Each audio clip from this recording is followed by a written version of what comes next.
Okay. Hello and welcome back. I'm Ellis. This is my dad, Hi. Dr. Rob. Okay, so for this episode, I think we were talking about bipolar recently, and just how a lot of people in the creative world struggle with that and go back and forth and kind of have bouts of, just really great times and then fall back down from those. And I know that is such a common conversation that I have with so many of my friends. Yeah, you said something really interesting that, creative people go through these kind of ups and downs where, they're really productive and creative and then they can go through really down, dark periods and then kind of come out of it, and some of their art is then created by those dark periods. So Yeah. explain that to me more, I think, because that's really pretty fascinating from my perspective. Okay, so I don't really know what the definition of bipolar is, and Well, we'll talk about that. I know what it is. Okay. I'll go through it, but I'm just trying. But I'm that's just saying kind that of sometimes that's kind of actually the idea of it, though. Bipolar means that you can go from high to low, right. in different ways in an extreme version, because we all do it to a certain extent. But Yeah. and you're absolutely right. Even the scientific literature says that it's much more pronounced in people that are in the creative pursuits. So it is absolutely something that is much more common in, that right brain dominant world. But why don't you, like what you're talking about, you seem to really resonate with that. I'd like to understand that more. Well, I think it's funny because also I was like, well, I don't know what it means, because I remember one time you were like, well, maybe you lean a little bit to bipolar or whatever, and I remember that, I was like, damn, because I think it just doesn't obviously have the best stigma, because people just like to, I don't know, people don't, or make it seem like it's such a big deal, but the reality is it's probably a lot more common in a lot of people, but you just see it portrayed maybe in movies and stuff as something that's violent or whatever. So anyway. Yeah, and this is really the left brain, as we talked about and we've talked about before, and we're going to continue. We're moving towards such a left brain world, and even psychology and psychiatry has been very left brain, analytical, talk therapy, left brain, trying to analyze things in people. And along with that comes meaning we love to put a label on somebody, Right. and say, you have this disorder, and that's it, right? And Yeah. then once it's there, there's you can never get rid of it. You can't do anything about it. You can only learn to manage it or Yes, live with it, which is complete exactly. BS in my world, to be honest with you.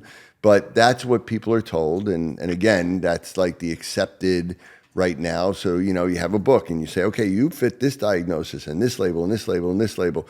And nobody really fits a classic diagnosis like that. It's just that, again, our left brain and the way that we, medicine and science and psychology, we like to have these labels, but it isn't reality. The reality is that, everybody's different, but it does describe a certain groups of certain issues or symptoms that are related to different imbalances in the brain, because that's what it always comes down to. Yeah. Yeah. So I feel like I'm So glad. I kind of cut you off, but Maddie was talking. Well, okay. A friend of mine. Right, was talking about that up and down type of thing in relationship, and that kind of got us talking about the bipolar issue. So maybe you could explain in a creative world what people go through with that. Okay. So yeah, I think it's honestly a conversation that I have with a lot of my friends. Maybe we don't even realize that we're all kind of talking about the same thing, but it's just and it's something that's happened to me since I was a kid. I started writing songs when I was 11, and then I remember I would write all of these songs, and then I would go through these times of just not writing anything, and then I would start to write again, and I would always be like, did I lose it? Did I whatever? Do I not have it anymore? But yeah, it's I wish I mean, I guess you can help me understand, but I wish everyone could understand that, or just why that's happening, and that it's kind of normal, because you do have these bursts of times that you're super creative and organized and getting all your stuff out there, and you just feel like you're in the flow and you have so much to say. And then, I mean, I can definitely say for myself that I'll just fall into these times where I just I don't feel anything. I don't want to write anything. I don't know how to put it all together in my mind, and I feel really insecure in my abilities, and then that perpetuates it, and you fall into just this like really dark space, and then you come out of it again, but it's like you don't know when that's going to happen or how it's going to happen. I guess we can all just try to become more disciplined in a sense with it, but it's I think it's just something that every creative seems to beat themselves up over. And would you say that when you do get out of it, that part of you getting out of it is that you start maybe writing in some way about what you're feeling as a way of maybe getting out of it, and that kind of gets you out of it? Yeah, sometimes. Yeah, but I think also because when I write just by myself, especially, everything that I'm going to say is going to be exactly what's going on in my life at that point. And if I don't feel like facing what I'm doing, especially if I'm doing something wrong or not going in the direction that I know I should be going into, the second that I sit to write down, I'm going to say that to myself. So I often avoid doing that as well. And then that just makes me more depressed. So that's like me just being a procrastinator and like not knowing how to get myself out of like that headspace. But yeah, I guess once I start writing about it, then I start to bring myself out of it. That's interesting. See, I never knew that. You never told me about that. You know, that you kind of get almost a writer's block because you're also judging yourself in some way, and you're avoiding those feelings that your own self-judgment is going to give you. So it kind of prevents you from writing, because it's not that you can't write. It's just that when you write, you're going to be really honest with yourself about your feelings and everything. And at that moment, you're maybe feeling too vulnerable, and you can't deal with that. Yeah. Self-criticism? Yeah. Yeah, it's interesting. Yeah. It's something I've always like kind of thought about because, yeah, and that's why, well, it's easier to write for other people because they're like, here's all the things I'm going through. And I'm like, that's great. I'll write about that for days because I don't have to emotionally, I mean, I will emotionally relate to it, but it's sort of like a much more like lighthearted feeling because I'm like, okay, that's not what I'm really struggling with on the inside right now. So then when I write by myself, it takes a lot longer because I'm like, oh, this hurts. And then I just, Yeah, that's interesting. That's really interesting. That's fascinating. I never really knew that, but that makes perfect sense. So neurologically, let me explain what I think is happening. I would love for you to. So when we look at somebody who is, this big right brain dominant person with that type of creativity, and just in general for the audience. So, because I know that people have sometimes said to me, well, maybe it's oversimplified. So it's really a lot more complex than I make it sound. But even when we talk about right brain, left brain people, and there absolutely is personality types that are either right brain or left brain dominant. And I believe that all of us are either more one or the other. We see the world either a little bit more in the right brain way, big picture, or we see it a little bit more in the left brain. Some people see it only through the right brain. Some people only through the left brain. And the degree of that has to do with, a bunch of different things. But a lot of it is a normal trait that it runs in your family, just like if you're right-handed or left-handed. You get two right-handed parents, and they should have right-handed children, and vice versa. And so, it has a lot to do with that. And there's nothing wrong with those traits. They're good. They're traits that are here, and they've survived because they give us an advantage in some way. But with every trait also comes a potential disadvantage or vulnerability. And so I think I look at like 6 major different right brain subtype personalities, right? Wow, so, okay. And then I'm sure there's more. And again, people, when you look at different personality tests, like the Myers-Briggs or whatever, they talk about it as well. And so it's and when because I lied to somebody about what number I was one time. They told me that they would never. No, it wasn't the Myers-Briggs. It was the numbers one. Okay. Yeah, and someone was like, "You should take this test." But right before that, they had told me that they would never, ever, ever be able to date a 4. And I had already taken the test and I already knew I was a 4. And they were like, just take it. And I was like, I can't do that right now. And then I took it like 100 times and altered everything until I got to be a 7, which is what I thought that they wanted me to be. Anyway, we didn't work out. That's a perfect example. I figured that. And your favorite number has always been 4, I think. Yeah. And so well, if you read the definition of you were a four, 4 trying to be a 7. yes, I was. Yeah, it was an interesting choice. So all of those things have, I look at it like all these personality tests and everything. And obviously we know there are different people and have different personalities, and we have personality. What is personality? It's different areas of our brain that have more emphasis, strengths, weaknesses, and that come together to create our personality. It's all brain, it's all neurology, it's all neuroscience. And even though a lot of psychologists hate that stuff where, and they'll say, no, there's no such thing as a right brain or left brain personality. There is, without a doubt. Mm-hmm. And so, we're all a little bit that way. But so the right brain, the main subtypes are, you can have someone that's very physical, athletic, what we call kinesthetic, a dancer, an athlete. Okay. You can get people that are more into design, interior design, fashion design. People that are more into true art and painting, people that are into, carpentry, or people that are into inventing new things. Thomas Edison is a huge right brain person who also suffered with dyslexia.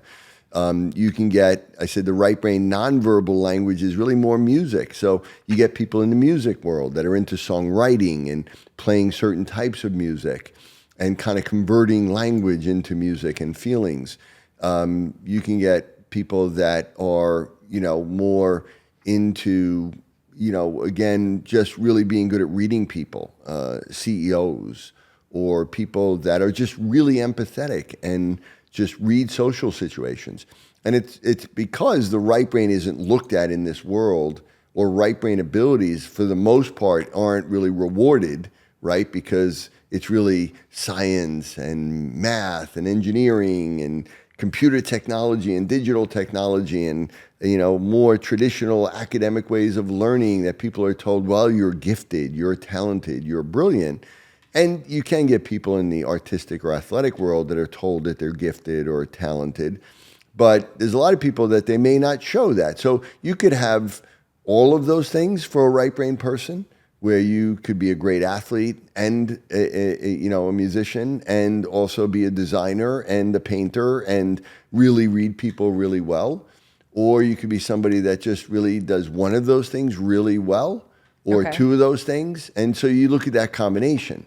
And along with that comes weaknesses on the other side. And I think there's also left brain personality types of traits. And I think, again, there's like 6 different subsets where you can have somebody that is really mathematical, really into math, really into numbers, but they may not be really that into reading, or really not be very good with, literature. Then you get people that are into literature and into books and into reading and, into language and verbal language. You get other people that are, really just very analytical, that really are very good at analyzing things and structuring and organizing things and, putting them, and spend their whole day kind of analyzing certain things. You get people that are very goal-directed. The left brain is goal-directed. I got a goal, I'm going to do it. Yeah. And it's very focused and very intense on that. And then you get other people that are, more, like details and, just do things in a very detailed way. Everything they do is very detailed and very precise, and, and that's kind of how they do with things. And you get, and I get certain kids or whatever, they may be really good in reading but hate math. And you get other people that are really good at math but hate reading. And then you get people that are good at everything, that, they can really do math and really are great at reading and have incredible memory for details, and, are very analytical and very motivated and, and positive all the time. But, and then you get people that are, very aggressive, that can be left brain, very aggressive in what they do. And again, they're very, ego driven. So you have different types of personality types, and we all can be a combination of those things in different ways. And so for me, when we talk about bipolar, the traditional bipolar is really looking at people that tend to be one of these right brain personality type dominants, and actually struggle with the left. And as we said, there are emotions of the right brain and the left brain as well, where the right brain have more what we consider negative emotions, but things like sadness, shame, embarrassment, guilt, rejection, sensitivity, but also empathy and love and joy and, spirituality and that type of thing. But the left brain generates more happiness and joy and motivation and pride and anger, right? So we look at the balance. And with traditional bipolar, what I think is often happening is you're getting a person that has this big right brain creativity, and the creativity builds up and builds up and builds up and builds up. And then they go into these creative bursts where maybe they're writing, for days on end, or writing, you're really into just writing a song, and that's all you're going to do. It's a form of mania, right? It goes into this creative manic burst. Some people, it's physical. They go out and they work out like a mad person, and, or just, like go for runs, aren't sleeping, and they're just like really creating and generating and doing one of those different personality types, that is just that thing, or, writing down what they want, or maybe creative writing of a book or something, or, Van Gogh would do 10 paintings in one day when he was in these manic phases. And then just chop off his ear. Well, yeah, that, or he was so spatially disconnected that he didn't know where his body was and he accidentally cut off his ear. But but then as that builds up, as that creative burst is happening and that right brain is going up and up and up, it's taking the left brain down and down and down. And eventually that means that happiness and motivation and, and drive and pride, all of that is going down and down and down. And now you're focused on this creative pursuit of whatever it is, or, this, what you're going through, this creating. And this is going down. And so as you're pushing that up, you're also pushing up embarrassment, shame, guilt, sadness, fear. All of those things could be coming up as well. And at a certain point, I think you reach this fatigue of this creativity where you've emptied it all out, or you've done it all, and now you crash, where you have the joy is so low and sadness is so high, and you go into this deep depression and this deep dark. And then the right brain is also naturally is, has kind of low self-esteem. It questions itself. And the left brain is more judgmental. And so the world is more left brain, and we feel like we're being judged all the time. And so now that right brain, when the creative pursuit is over, now they're like, okay, now they're back into the world, looking at the world, and they're like, everybody's judging me, everybody hates me, or all this thing I did, it probably stinks.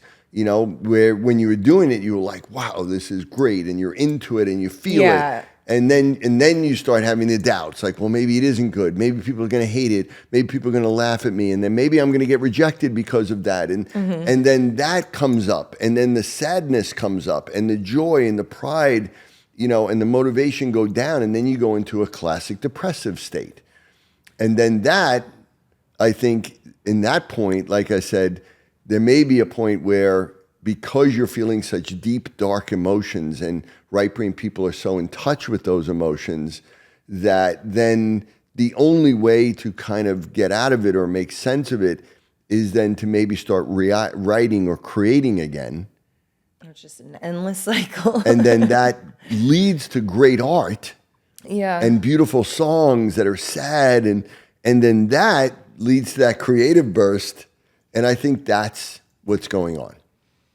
That makes a lot of sense, because it's so weird. Like, the only time I feel really fully like happy and proud of myself is when I write a great song. Like, I feel like this calmness take over me. Like as you're doing it, or after you do it, or like both? Right when I finish it, I think I'm like, I did that, and I feel just really good. And it's good, right? Like, it's good. Yeah, and I'm because like, you have a natural sense, because your talent and ability allow you to judge that. Well, yeah, and then I'll be like, I feel so great about this. I'll play it a bunch of times. I'll listen to it a bunch of times, and then all of a sudden, something sets in, and I'm just like, dude, you suck. Like, this sucks. This is not good. And it's like weird, because like I don't have anyone. Then I'll try to maybe I'll send it to a couple people and be like, what do you think of this? but I don't, it's like also like when you're an artist and a creative person, like all of your ideas are supposed to be unique and new, and that's how you define yourself and like break away from the pack, is like, this is my style of thing. But then you also want it to be accepted, so then maybe you want to make it more like what everyone else is doing, but then that's not going to make it stand out. But then you want people to tell you that it's good, but they also don't know if it's good until it comes out, and then maybe everyone loves it. But it's just like a whole endless thing. So then I'll kind of just sit there with it and I'll be like, what are you even doing? Like this is like not so chill. Like anything that I thought was like a profound lyric, I'm like, whatever. And it's funny because I talk to my friends all the time, and a very good friend of mine is a painter, and she crushes it. She's so good, and all of her ideas are so unique. And then she'll like be going and going and going, and then out of nowhere she'll just be like, am I even good at this? Do I even like what I'm doing? Do I even like my style? What's the point of it all? And it's like this super bleak feeling. And I'm like, I feel that way all the time. And then she like won't paint for like a long time, and it's the same way. And I don't know, it's just super confusing because it's like, I know in my heart that what I did, like I'm proud of, because I know what that feeling is, and I'd like to think that I'm very in tune with like my gut and my like, I don't know, but then it all just comes crashing down. Yes, and that's kind of, again, you kind of could only understand that from a right brain, left brain thing. So the right brain, again, what it creates is big, it's expansive, and the right brain doesn't have words, right? So for the most part, the right brain is intuitive, and it's just kind of, all knowing. And so with the right brain, it's creative by nature. It's creating things, and it's creating things that are beautiful and great and amazing, and seeing things in ways that no one's ever seen it before, and putting together words in a way. And that's kind of the right brain, because it's new, novelty. So it's about new ideas, creating things that have never existed before, saying things that people have never said before, coming up with a completely new melody. And so that's all that right brain. But the left brain is the analysis. The left brain is the analytical. So the left brain, we always want to analyze and judge things. And we're taught that that's how we get validated, and that's the only thing that matters, right? So we create this art, whether it's a painting or whether it's a sculpture or whether it's a song, and it comes from our heart and whatever, and there's a certain level of beauty that when you create it. But then, our society says, but then you have to be judged, and then it has to be accepted by people that know, by the experts. Who the hell is that, right? Yeah. And that's where we then subject it to analysis. And that's where you start going out and you subject it to people and say, judge this for me. And you're asking them to judge something that really can't be judged analytically. Mm-hmm. You can't look at it from a conscious, logical way. And when you do, the act of doing that diminishes it.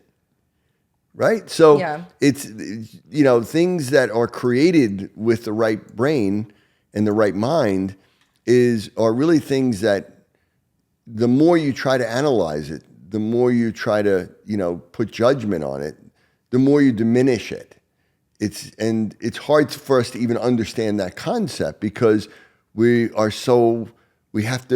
have to make sense, and we have to think about them in a logical way, in a linear way. And, that is where I think a lot of that comes from, because you're creating something from a right brain that is naturally beautiful and new and creative. And then you're asking the left brain world for its analysis and its judgment and its validation. And it can't really do that because it doesn't really understand this. Right. Left brain can't do this. It has no idea how to do this. And so it can only then categorize, what does it look like? Does it look like something else that I know? Does it look like something that's popular? Is it, and then that analysis diminish it by its nature. So that's part of the problem. That's the conundrum that a right brain person goes through. And then there's, again, the right brain and left brain generate these different emotions. So when when the right brain is going through its burst, it's going to drive that left brain down, and that's going to make joy go down, down, down, and pride and the ability to not care what other people think or not be worried about that, because you're into yourself and you're into your art and you're into your internal vision of what you're doing at this point, and that's your reality. And then you finish it and you come out of it and you go into the rest of the real world, because the right brain is all about the real world and judging reality.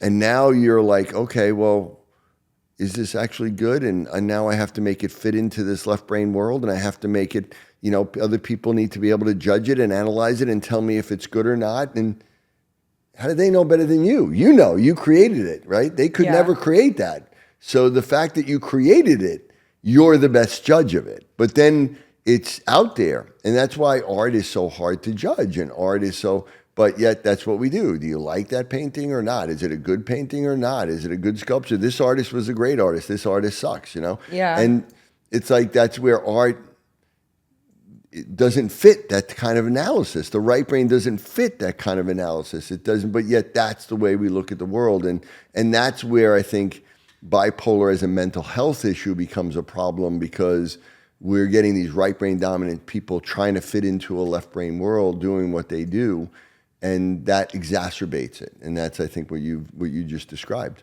That's so interesting, because we need to constantly be doing stuff to be balancing that out, like constantly be stimulating our left brain. But it's just like interesting, because I also told you before, like I feel way more comfortable playing like a bigger show than a smaller show, because when I play a smaller show, I can see the people that are watching me, but it's also like if it's a more intimate setting and I invited a bunch of people that are from all different walks of my life, like I feel like maybe because I just performed and I just like, I don't know, just like left everything on the stage, like all of my feelings, and just kind of like as they said in acting school, like unzipped, and then it's like hard to zip yourself back up, like meaning unzipped like all your emotions, and then you got to just put that all back, and it's not as easy to zip back up. But like I feel like after I play a show and then people want to like come up and say hi to me, like if just my friends and family, like, oh, I'm just in a panic mode. Like I'd rather just not talk to anyone, because all I could think about is like, oh my God, did I talk to that person long enough? And then this person is here, and are those two people are talking to each other, and did they like what I said on stage? And now I don't know if I liked, like, it's just, and I mean, I have those anxieties all the time, but it's definitely after, I don't know, like I guess being creative for a prolonged time, which I guess is a short period of time, because being on stage is just for like an hour, but it's like you're just putting it all out there in an intense way. Well, I guess it's like being an athlete, like we said, that, a great athlete goes into a zone where they're not thinking, they're just doing. And they're in that. That's when you're in your right brain, when you're not really consciously analyzing or thinking. And is that what you feel kind of like? Do you go into a zone when you're performing like that? Yeah, definitely, yeah. Yeah, I know when I'm lecturing on stage, sometimes I do that. I go into a zone where I'm able to all of a sudden, access information that I never knew before, or that just came to me, and Yeah. So I think if you describe that, and I try to again explain it as neuroscientist, when you're so into your right brain, because to be a great performer and to give a great performance, you go into that right brain to open, like you said, unzip yourself, lay your heart out on the stage, right? Yeah. And that's the thing, it's hard, because I've seen you like this, and even at family things, I've been like, hey, can you play? And you'd be like, and I could see you getting very nervous and anxious, or didn't want to do it. Even as a young girl, you would get even angry at me for asking, and I'd be like, why? Yeah, but I was also like writing about like the boys I liked when I was 13, and grandma would be like, can you speak up? That's the... She's like, I can't hear you and you have a unibrow, so just stop. But that's the thing, is that, looking at it, you go, oh my God, she's so great. Music is so good. We just want to hear more of it. We just want you to play. And you love music, and you love writing, and you love playing. And so wouldn't you love to be on stage and pour your heart on the stage for, your whole family to see? And we don't think of it that way. We just think of it, well, she likes music and she loves music, and doesn't she like performing, and doesn't she like that attention? And because some people do, right? Some Yeah. people crave that. Well, yeah, I mean, I love attention, but it just, yeah, it's like, I guess the closer I am to the people that I'm performing in front of, the more I actually get nervous because I guess you just feel like they can really see you. And because by the nature of doing it, you're being vulnerable, which for someone with a right brain, that again ultimately leads to potentially being rejected. And that fear of rejection is kind of, okay, I just dumped my whole heart out on you. I've just showed everything in my words and my music because this is all about me, right? Right. Yeah. And then, now, are you going to love me or are you going to reject me because you're going to think I'm such a loser or because I'm so weak or whatever, right? Yeah. Yes, exactly. Yeah. And I don't, again, as an audience, anybody loving music. I read Bruce Springsteen's book, and I love him. And, obviously he's wrote probably as many songs as almost anybody in the world. And I think he's great. But, it's this is a lot of what he describes that he struggled with. Severe depression. Oh, really? Yeah, severe depression and bipolar that really kind of kicked in. And I think for a lot of people, the bipolar kicks in around the 30s. That's when it really kicks in. Schizophrenia may kick in a little earlier in the 20s. But for me, bipolar really, some people can have it earlier, but I think it peaks a lot at that point. When you're kind of at the peak of your creative strength is also when you create the biggest down slopes. That's really interesting.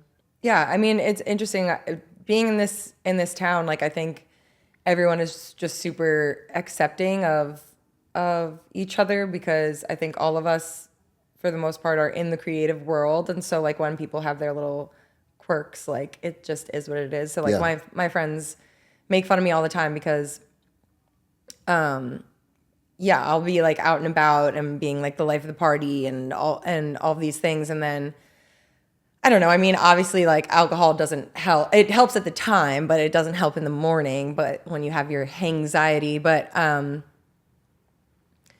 this has happened to me recently, like a couple times where I'll like be out with my friends having a great time. We all had a good time, and then just after like maybe like 3 days of me being a very social person, I like completely shut down and I will disappear. I will stay at my house. I will not leave my house. I will not answer anybody's text messages. I won't answer any phone calls.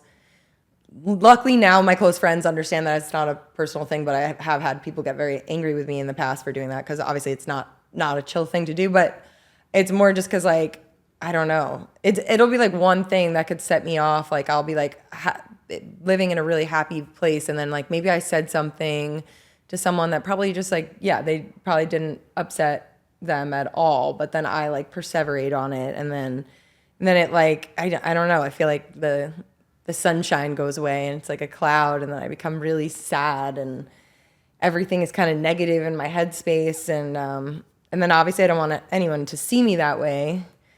So I just kind of like keep to myself, which probably perpetuates it. But yeah, it's like I never really know when it's gonna happen.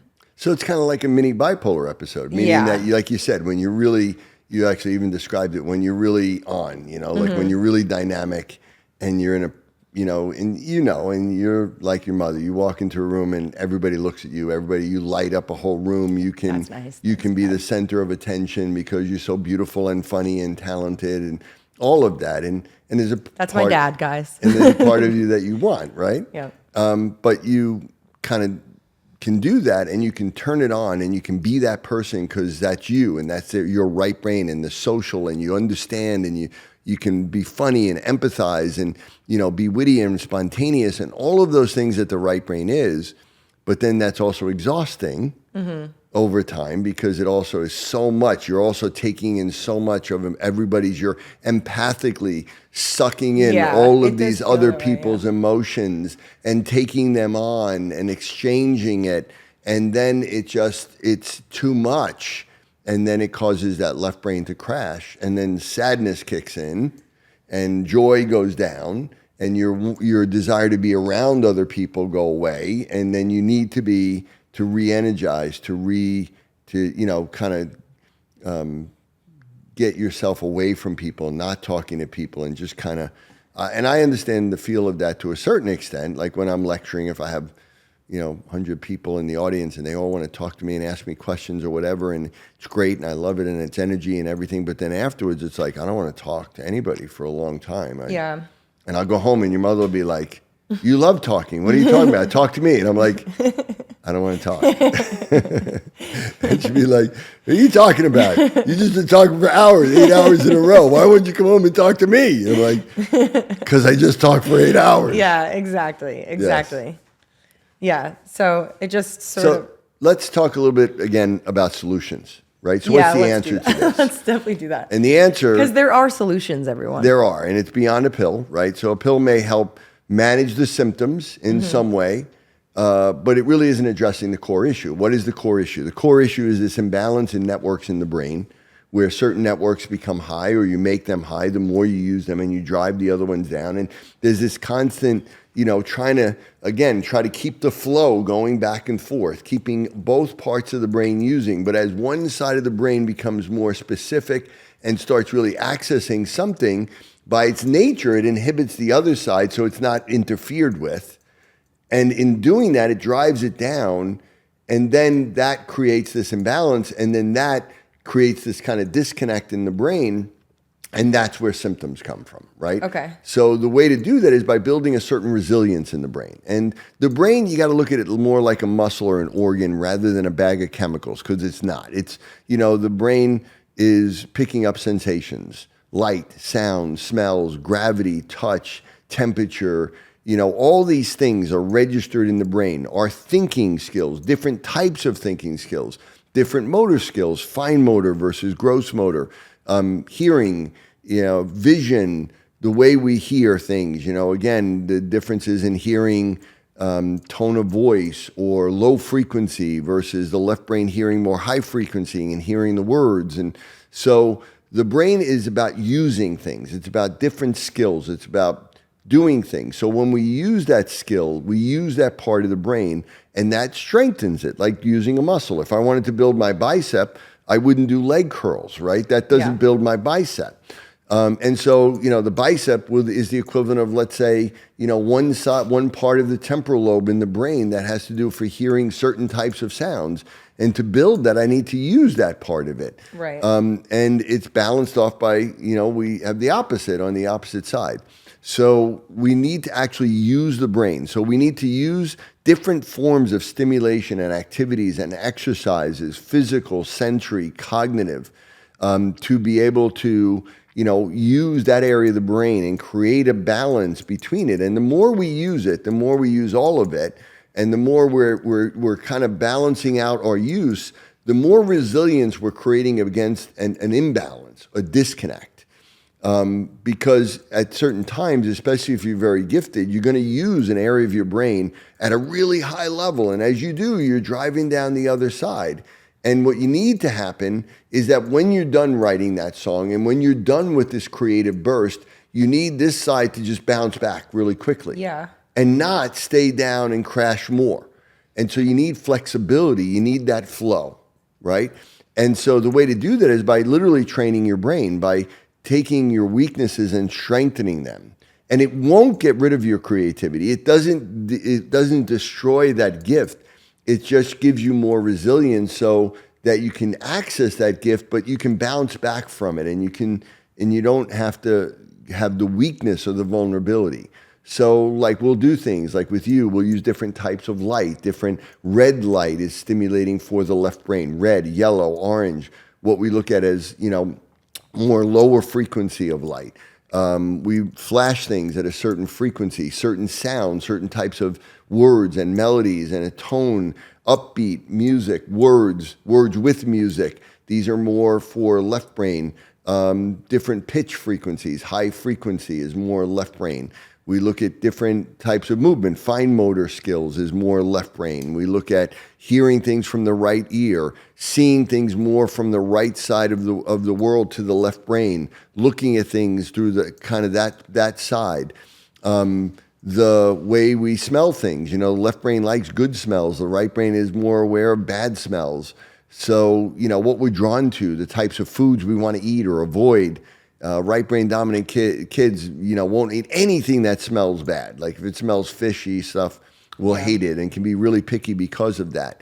Using different exercises, using the body on one side, using vibration, touching one side or the other, spinning in a certain direction, moving my eyes in one direction will stimulate one side of the brain. And I can do eye exercises to one side and I can listen to sound. And the more that we can combine these together, it's like doing full body training, right? Yeah. It's different than if I just want to do curls and build my arm versus if I want to do full body training, I'm working on everything at the same time. Right. Right. And so the more you do that, the more intense that is. But you need to direct it towards the weaker or naturally deficient or more immature side of your brain so that you can build that up. So that when you do access that really strong area, you can access it and use it and then come down and not be stuck in this trough where the left brain is just down and you're depressed and you're in this, really dark world for a long time and may never come out of it, right? Yeah. Or kill yourself in the interim. I mean, people that are bipolar, kill themselves 5 times more than, and that's why this is important. That's why it's serious, because it literally will lead to self-harm and cutting and, all these things that I know that, we've talked about and that's why this is really important because of that. But there is a solution to it, and it has to do with training and activating and stimulating the brain, and diet and nutrition play a role, and inflammation in the body and the immune system and all of that. But all of it is secondary to the brain, which regulates it all. Yeah. Yeah. So, and what you're saying is when we're constantly doing what we're good at, we are making that, we're not making ourselves worse, but we're constantly working on what we're good at, but only working on that side of your brain and doing all those things is what just makes us be in an endless cycle and super depressed. And that's, I think, what is so important just to talk about all these things, because right brain people go through these really, really deep emotions, and that's what causes them to also have a very good sense of humor, because that's the best way to sort of just brush it off. But the amount that my friends and I and so many songwriters will be like, hey, sorry guys, thought about killing myself for 5 days, but I'm back, everything's good, baby, let's go. And everyone's like, LOL. But it's I know that they meant that. Right. And they know I meant it when I said it, and it's all you can do is laugh about it, because we don't really know what else to do. But I feel 3 different friends that I saw yesterday said that, kind of where they were like, yeah, I literally just, sorry, but I'm back. And it's okay, glad to have you back. We don't, because everyone just is I understand that, and I get that, and we're not going to make you talk about it more, but something needs to be done, and something needs to change. And that's why we're doing this, because, we don't look at suicide as being funny, but you're, like you said, you're using humor as another way of tool of dampening your feelings of feeling bad. And the right brain also, because it looks at things from multiple perspectives, it understands metaphor, it understands alternate meaning, and that's where a lot of humor is about, right? It's about being able to look at things from a different way or analyzing it from a different way. But it also is a defense mechanism, right? But there's really serious things. And again, what's the difference between someone that actually will commit suicide versus somebody that brings them back from the edge? And it has to do with that resilience and that balance. And I think we can build that in anybody, right? So that we could, make it so that nobody kills themselves because of that, right? Yeah. And it's really about understanding the brain and what this is and what's happening and what makes you great, and your gift and your talent also leaves you incredibly vulnerable. And that vulnerability can end up literally killing you. Yeah. And that is a really serious thing. But by understanding it, we can change it, and we can give people the tools to change it in themselves. That's the whole thing. People don't have to come see me or see a doctor. You can learn about your own brain, and just like you can learn how to train your own brain and become the expert of your own brain. You may not need a personal trainer. You can become your own trainer. I think everybody needs to be that way with their brain, but most people know nothing about their own brain. Yeah, they just don't know how to. Yeah, Right. they, They have no that would idea. never, no one would ever know that would be why you're having, those episodes or those endless cycles, is because you're just not working up the other side. Anyway, we could just Now they do. Now they do, Right. and we have a lot more we can explain about that. But yeah, we're just getting started with all of that. Yep. But this was good. This was really good this was a really important topic. And hopefully we gave people a real understanding of bipolar and what it really is neurologically and how it is related to the creative world. And also, solutions to it. And again, I want to just let anybody know if they want to know a lot more about this. The third edition of my book, Disconnected Kids, did just come out. And that is a good reference that people can read if they want to understand more reference. and about, what they can actually do. Because it's really kind of an instruction manual for your brain and how to be able to really change it. Yeah, it's incredible. Okay.